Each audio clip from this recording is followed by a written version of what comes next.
Hello guys, आज चाहिँ के भन्नु छ मेरो भनिने हैन।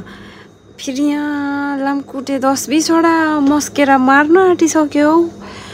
कतिवटाले त बाटो लाइसक्यो हैन। मेरो बुढा छ भनेर, बुढा छ नानी छ भनेर ढाँटेर भए पनि बाटो लाए हैन। कतिवटा चाहिँ यहाँ मस्किँदै बसिरहेको छेउछाउ। अझ म के भन्नु छ भने नि, मान्छेहरू छ नि घुम्नु गयो भने चुप लागेर साइलेन्टमा जानु नि हैन।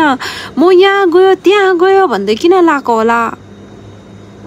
आफ्नो पनि टर्न आयो भने त लाउँथ्यो होला, तर के गर्नु पाउँदैन लाउनु।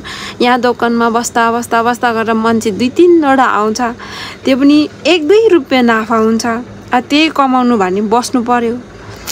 के गर्नु, हामी चाहिँ यो बिजनेस गर्नेहरूले चाहिँ घुम्नु जाने टाइम कहिले निकाल्नु होला? कमेन्ट बक्समा सजेस्ट दिनुहोस्, कतिखेर निकाल्नु घुम्ने टाइम?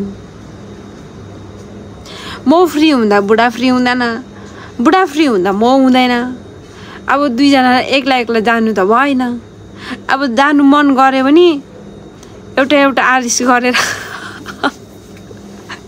एउटा आरिस गर्दै बस्थे।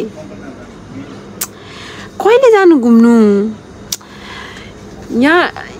यहाँ दोकानमा बस्दा बस्दै बुढी अब अहिले 24 पुगिसकेछ।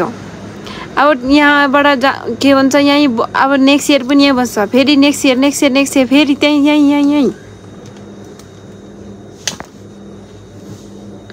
म यहाँ बोल्नेको धुन हुँदाखेरि यहाँ मस्किटो सिरियस भइरहेको छ फेरि।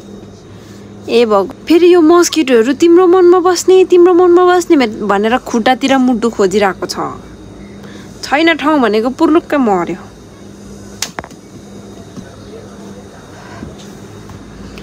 Okay by. सबैजनाले भनिदिनु होला बिजनेस गर्ने को छ, कसको यस्तै छ कन्डिसन। कमेन्ट बक्समा कमेन्ट गरिदिनु होला। By by.